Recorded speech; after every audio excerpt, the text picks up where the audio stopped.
जरा तसव्वुर करें एक ऐसी नदी का जिसमें पानी के बजाय खून जैसी सुर्ख लहरें बह रही हों।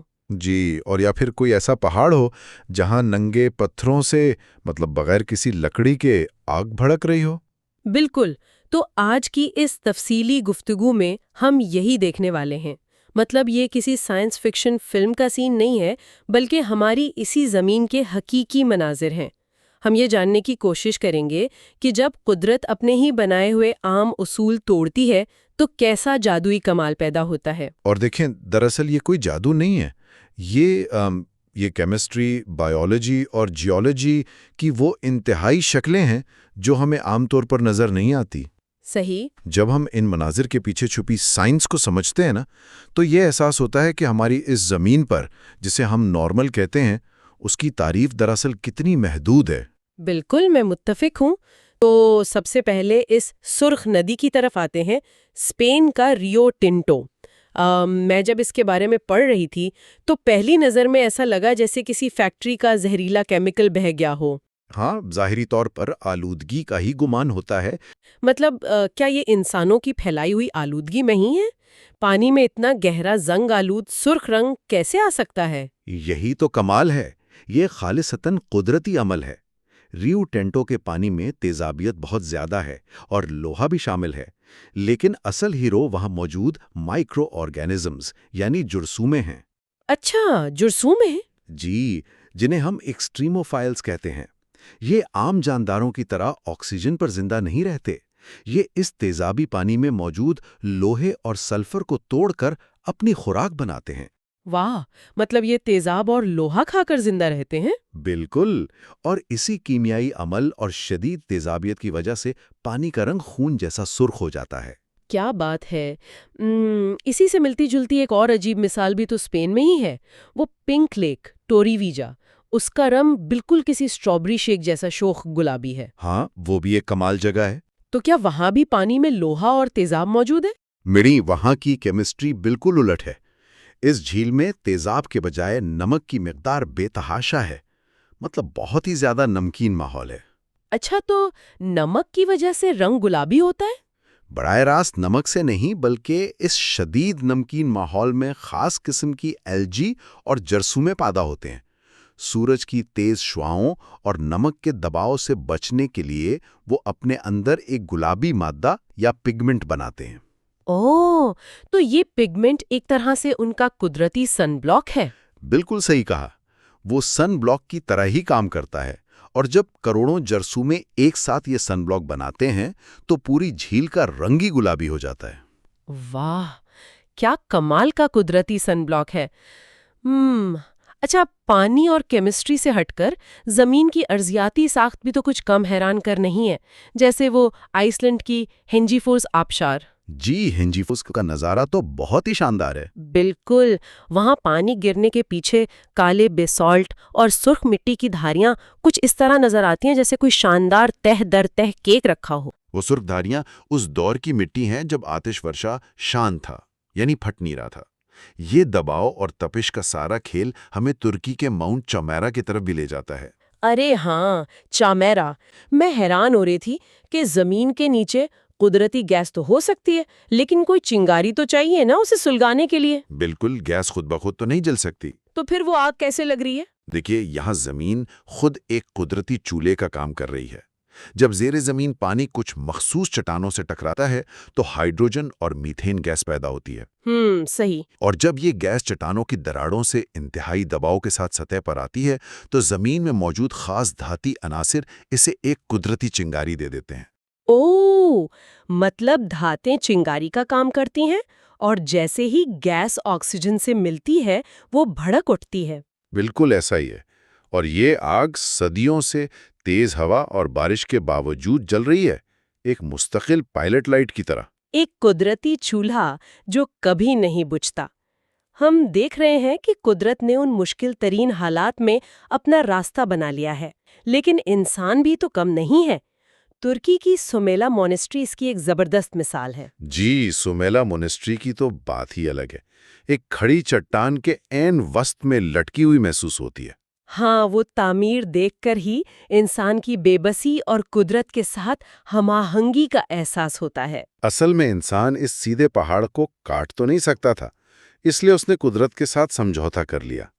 वहां पहाड़ का एक कुदरती उभार था, मेमारों ने उसी उभार को इमारत की बुनियाद बना लिया। और पहाड़ के ऊपरी हिस्से को कुदरती छत के तौर पर इस्तेमाल किया, है ना? बिल्कुल। बजाय इसके कि इस सख्त माहौल से लड़ा जाए, उन्होंने इसी खतरनाक और मुश्किल तरीन जगह को अपनी पनाहगाह बना लिए। जहन में यूनाइटेड किंगडम के केंट साहिल पर मौजूद व्हाइट क्लिफ्स ऑफ डोवर आते हैं। ये सफ़ेद चौक की चट्टानें समुंदर के बिल्कुल सामने नंगी खड़ी हैं। ऊपर घास है, परिंदों का शोर है, लेकिन नीचे लहरें लगातार पत्थर को पीट रही हैं। यहाँ जो बात सबसे हैरानकुन है वो ये कि इन चट्टानों की अर्जियाती बनावट बहुत अजीब है। चौक ना कोई आम पत्थर नहीं है, ये करोड़ों साल पहले समुंदर में मौजूद छोटे छोटे जानदारों के खोल यानी माइक्रोस्कोपिक शेल से बना है। वेट, वाकई? यानी ये चट्टानें खुद किसी वक्त जिंदा थीं? हाँ बिल्कुल, उनके ढांचों के जमा होने से ये इतनी बड़ी चट्टानें बनी हैं। इस वजह से ये सख्त और ठोस होने के बजाय इंतहाई नरम और भुरभुरी होती हैं। पोरस होती हैं काफी। और इनमें फ्लिंट यानी संगे चकमक की तारीख लकीरें होती हैं, हाँ, जो कि अलग-अलग अर्जियाती दौर की निशानदेही करती हैं। तो इसका मतलब है कि समंदर असल में किसी सख्त पहाड़ से नहीं टकरा रहा, ये तो एक किस्म की कब्रिस्तान की दीवार से टकरा रहा है। सही कहा आपने। लेकिन समंदर इन चट्टानों को काट कैसे रहा है? मेरा मतलब है क्या ये सिर्फ पानी की लहरों का दबाव है या इसमें कोई और केमिकल अमल भी शामिल है? असल में ये सिर्फ दबाव नहीं है, इस अमल को हम हाइड्रोलिक एक्शन कहते हैं। होता यह है कि जब समंदर की लहरें इन चौक की चट्टानों में मौजूद छोटी दरारों से जोर से टकराती हैं, हाँ, तो वो पानी और हवा को उन दरारों के अंदर बहुत जोर से पुश करती हैं। हवा वहां फंसकर कंप्रेस हो जाती है। ओह अच्छा, स्पेस कम हो जाती है हवा के लिए। बिल्कुल। फिर जब लहर पीछे हटती है तो वो कंप्रेस हुई हवा एक छोटे से धमाके की तरह यानी मिनीचर एक्सप्लोजन की तरह बाहर निकलती है। वाओ, एक ब्लास्ट की तरह। हाँ, और वो अपने साथ पत्थर के टुकड़ों को उखाड़ लाती है। इसके अलावा एक और चीज भी होती है। वो क्या? समंदरी पानी में मौजूद जो नमक होता है ना, वो पत्थर के अंदर जाकर क्रिस्टल्स बनाता है, और जब वो क्रिस्टल्स फैलते हैं तो पत्थर अंदर से टूटना शुरू हो जाता है। ये तो बिल्कुल एक एक्टिव डेमोलिशन साइट लग रही है। यानी हवा और पानी अपनी मर्जी चला रहे हैं और पत्थर कंप्लीटली हार रहे हैं। हाँ, यूके में यही हो रहा है। क्या हर जगह पानी पत्थर पर इसी तरह हावी होता है? क्योंकि अगर इटली की आदिजे वैली में मौजूद मोंटे बाल्डो की बुलंदियों की तरफ देखा जाए ना, तो वहाँ की कहानी बिल्कुल मुख्तलिफ लगती है मुझे। हाँ, वहाँ का माहौल और बनावट बिल्कुल अलग है। सही में, वहाँ मडोना डेला कोरोना नामक मुकाम है, जहाँ एक पूरी इबादतगाह किसी रास्ते पर नहीं बनी, बल्कि बिल्कुल सीधी खड़ी वर्टिकल चूने की चट्टान के अंदर एक ओवरहैंग के नीचे बनी हुई है। लाइमस्टोन क्लिफ में? हाँ, लाइमस्टोन क्लिफ में। ऐसा लगता है जैसे कशिशे सकल यानी ग्रेविटी का मजाक उड़ाया गया हो। वहाँ पत्थर टूटा नहीं, बल्कि इंसान ने उसे अपनी पनाहगाह बना लिया। अगर हम इसे एक बड़ी तस्वीर के साथ जोड़ें तो वहाँ का मैकेनिज्म डोवर से कंप्लीटली ऑपोजिट है। इटली के उस इलाके का लाइमस्टोन डोवर के चौक की तरह नरम नहीं है। अच्छा, वो सख्त है। बहुत सख्त और ठोस है। अर्जियाती पैमाने पर देखा जाए तो ये एक स्टेबल स्ट्रक्चर है। इन चट्टानों की बनावट ऐसी है कि ये वजन को ठीक से बर्दाश्त कर सकती हैं। सही। और जो छज्जा वहां बना है, वो जो ओवरहैंग है, वो एक कुदरती छत का काम करता है, जो इस इमारत को ऊपर से आने वाली बर्फ और बारिश से बचाता है। तो यानी इंसान ने कुदरत से लड़ने के बजाय उसके फायदे को समझ लिया वहाँ। बिल्कुल। यहाँ पत्थर और हवा की कशमकश में इंसान ने देखा कि पत्थर किस शक्ल में उसको हिफाजत दे सकता है। वो सख्त और खतरनाक क्लिफ उसकी हिफाजती तह बन गई। लेकिन एक सेकंड, मुझे एक चीज़ समझ नहीं आई यहाँ। अभी हम बात कर रहे थे कि इटली में ये लाइमस्टोन बहुत सख्त और स्टेबल है ना? हाँ। और इसीलिए वहाँ चट्टान के अंदर इमारत बनाई गई। हाँ। लेकिन दुनिया में बहुत सी ऐसी जगहें हैं जहाँ पानी इसी सख्त लाइमस्टोन को पूरी तरह घोलकर घार बना देता है, केव्स बन जाती हैं। मोंटेनेग्रो की लिपा केव भी तो चूने के पत्थर में ही बनी है ना? सही पकड़ा आपने, बिल्कुल वही पत्थर है। तो अगर ये पत्थर इतना ठोस है इटली में, तो पानी मोंटेनेग्रो में जमीन के नीचे इतने बड़े बड़े कमरे और रास्ते कैसे तराश लेता है? डोवर की बात तो समझ आती है कि वो चौक था और भुरभुरा था, लेकिन लाइमस्टोन तो सख्त होता है ना? ये एक निहायत दिलचस्प और गहरा सवाल है।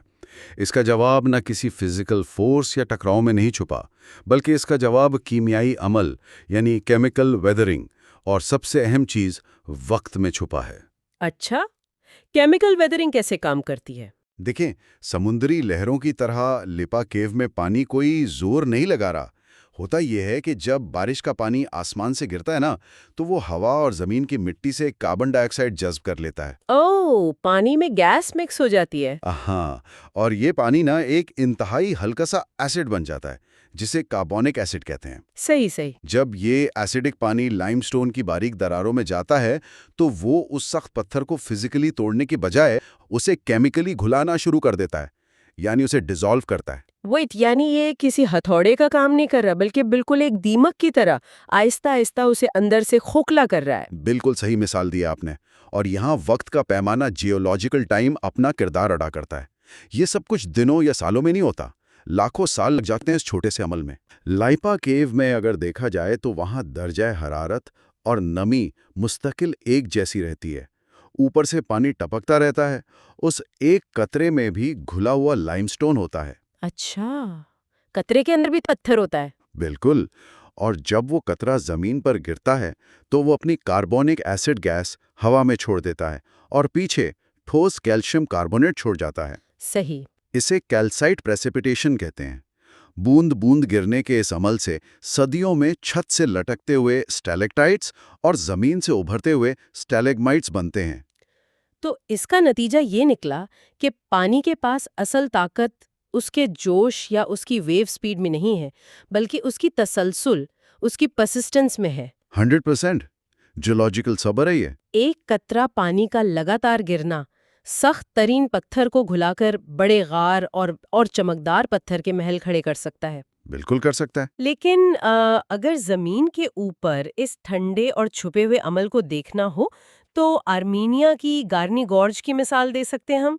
वहाँ न चौक है और न ही लाइमस्टोन है, वहाँ तो आतिशफिशानी पत्थर है ना, बेसॉल्ट। हाँ, बेसॉल्ट एक बहुत अलग कहानी है। वहाँ आजाद दरिया ने इस तंग वादी को काट दिया है और चट्टानें ऐसी लगती हैं जैसे किसी फनकार ने परफेक्ट हेक्सागोनल यानी छेकोनी लकड़ियों का ढेर लगा दिया हो। बसाल्ट कॉलम फॉर्मेशन एक शानदार फिजिकल प्रोसेस है। होता यह है कि जब आतिशफिशानी लावा बहुत तेजी से ठंडा होता है ना, तो वो सिकुड़ता है, कॉन्ट्रैक्ट होता है।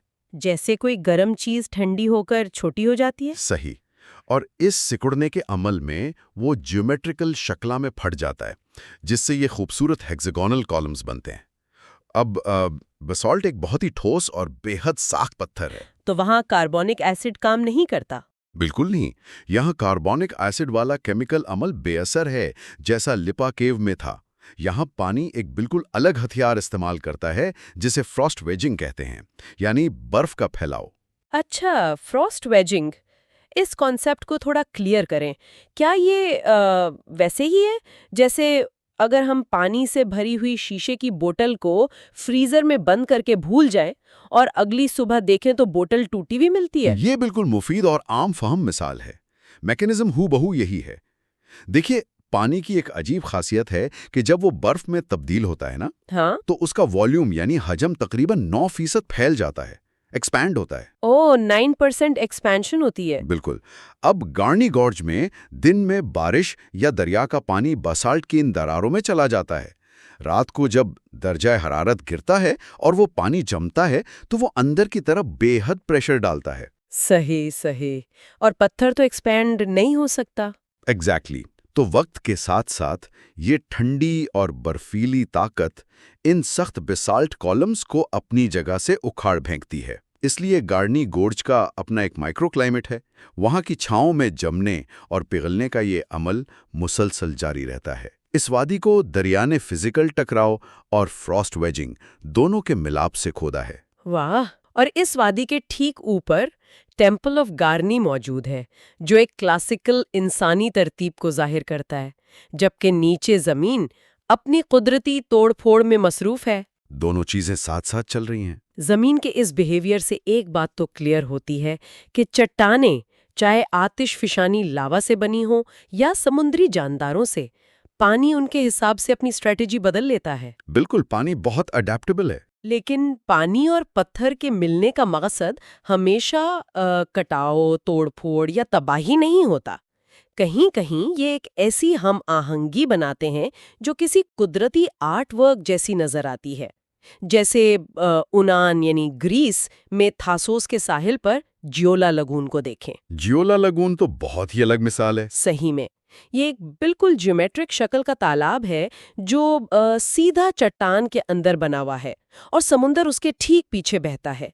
इसे देखकर वाकई गुमान होता है कि किसी आर्किटेक्ट ने पैमाइश करके बनाया होगा इसको। जमीन ने खुद इतना परफेक्ट पूल कैसे तराश लिया? यहाँ जो अमल हुआ है ना, उसे डिफरेंशियल इरोजन कहते हैं, यानी मुख्तलिफ सतह पर होने वाला कटाव। पत्थर देखने में एक जैसा लगता है सतह पर। हाँ, सब एक रंग का ही लगता है वहाँ, लेकिन उसके अंदर मुख्तलिफ तहें होती हैं। कुछ हिस्से नेचुरली सख्त होते हैं और कुछ कंपैरेटिवली नरम होते हैं। अब जोला लगून के केस में चट्टान का वो हिस्सा जो आज तालाब के रूप में खाली है, जहां पानी जमा होता है, हाँ, वो अर्जियाती तौर पर अपने इर्द गिर्द के पत्थर के मुकाबले में वीक था, कमजोर था। तो जब लहरें वहां लगातार टकराती रहीं तो उन्होंने सिर्फ उस नरम हिस्से को खोखला कर दिया। और सख्त हिस्सा वैसे ही बच गया। बिल्कुल, किनारों वाला सख्त पत्थर उस कटाव को बर्दाश्त कर गया और अपनी जगह खड़ा रहा। लहरों की चक्कर खाती हुई हरकत यानी सर्कुलर वेव मोशन ने इस तालाब को बिल्कुल गोल और तराशा हुआ रूप दे दिया। वाह! यहाँ कटाव ने कुछ तबाह नहीं किया बल्कि कुदरती बेसन बना दिया। यही वजह है कि जोला लगून के इर्द गिर्द जैतून के दरख्त, धूप से गर्म पत्थर और ठंडा ठहरा हुआ समुद्री पानी न एक मुकम्मल इकोसिस्टम बनाते हैं। एक परफेक्ट कॉम्बिनेशन है वो। बिल्कुल। लेकिन अगर कुदरत के फन की इंतहा को देखना हो, एक ऐसी तख्लीक जो ना सिर्फ जगह बल्कि मौसम के मुकम्मल कंट्रोल में हो, तो हमें उस झील पर वापस आना पड़ेगा जिसका जिक्र मैंने शुरू में किया था। ग्रूनर सी। हाँ, ऑस्ट्रिया के स्टिरिया इलाके में होचश्वाब पहाड़ों के नीचे ग्रूनर सी यानी ग्रीन लेक। ग्रूनर सी का मामला इन सब अजीबात से इसलिए मुख्तलिफ है क्योंकि ये पूरा एक हाइड्रोजियोलॉजिकल साइकिल है। इसे कास्ट सिस्टम कहते हैं। Caste system? हाँ, कास्ट उन अर्जियाती इलाकों को कहते हैं जहाँ चूने का पत्थर, वही लाइमस्टोन, मौजूद होता है और ज़मीन के अंदर पानी के अजीमोशान ड्रेनेज निज़ाम बने होते हैं। अंडरग्राउंड रिवर्स की तरह? हाँ, अंडरग्राउंड एक्वाफर्स, पूरा एक नेटवर्क होता है पत्थरों के अंदर। तो ग्रूनर सी में आखिर पानी इतनी तेजी से आता कहाँ से है और फिर बिल्कुल गायब कहाँ हो जाता है? मतलब सर्दी में ये एक पार्क है जहाँ बेंच हैं और लोग वॉक कर रहे हैं, फिर बाहर के मौसम में ये झील बन जाती है। क्या जमीन के नीचे कोई अजीम स्विच है जो पानी को ऑन और ऑफ कर रहा है? स्विच नहीं है, लेकिन मैकेनिज्म बिल्कुल एक अजीब स्विच जैसा ही काम करता है। ये इन्हीं कास्ट एक्विफियर्स की वजह से होता है। देखें, सर्दी के मौसम में पहाड़ों पर बर्फ जमी होती है और जमीन के नीचे का जो पानी का लेवल है वो बहुत नीचे चला जाता है क्योंकि वो बर्फ फ्रीज हो चुकी है ऊपर। बिल्कुल। तो बेसिन खुश्क रहने की वजह से वहां पार्क और घास का इलाका वाजे हो जाता है। लोग आराम से वहां चल फिर सकते हैं। लेकिन जैसे ही स्प्रिंग यानी बाहर आती है, बर्फ पिघलना शुरू होती है। हाँ, आसपास के कास्टिक पहाड़ों से बर्फ तेजी से पिघलती है। वो पानी इन अंडरग्राउंड चैनल्स में भरना शुरू हो जाता है। जब जमीन के नीचे पानी की सतह, जिसे वाटर टेबल कहते हैं, वो घास वाले बेसिन की सतह से ऊपर आ जाती है, अच्छा, तो पानी जमीन के अंदर से निकलकर ऊपर फैल जाता है। वाह! इसका मतलब है पानी आसमान से या किसी और दरिया से बहकर नहीं आ रहा, बल्कि जमीन के नीचे से ऊपर की तरफ फट रहा है क्योंकि वाटर टेबल बढ़ गया है। बिल्कुल दुरुस्त। और यही वजह है कि झील का पानी इतना शफाफ और चमकदार सब्ज होता है। अगर आप इस पानी को ऑप्टिकल फिजिक्स की रोशनी में देखें ना, तो बहुत दिलचस्प चीज नजर आती है। क्या नजर आता है? एक तो पानी बिल्कुल खालिस स्नो मेल्ट होता है, यानी ताज़ी पिघली हुई बर्फ जिसमें मिट्टी या कीचड़ बिल्कुल नहीं होता। दूसरा, खालिस पानी रेड लाइट को जज्ब कर लेता है और ब्लू और ग्रीन लाइट को रिफ्लेक्ट करता है। अच्छा, हाँ, ये फिजिक्स का बेसिक रूल है। और ऊपर से उसके ठीक नीचे पार्क की हरी घास भी मौजूद होती है। तो ये तीनों अवामिल मिलकर ना इस पानी को एक जादुई एमरल्ड ग्रीन रंग देते हैं। वाओ! और फिर गर्मियों के एंड में क्या होता है? गर्मियों के आखिर में बर्फ का पिघलना रुक जाता है, वाटर टेबल वापस नीचे जाता है और पानी उन्हीं लाइमस्टोन दरारों से वापस जमीन में चला जाता है, बिल्कुल किसी सिंक में ड्रेन खुलने के बाद की तरह। ये मैकेनिज्म खुद में एक मौजज़ा लगता है। मतलब सोचने की बात है, एक तरफ हमने देखा कि डोवर में पानी और चॉक की रोजाना जंग चल रही है जिससे चट्टान टूट रही है।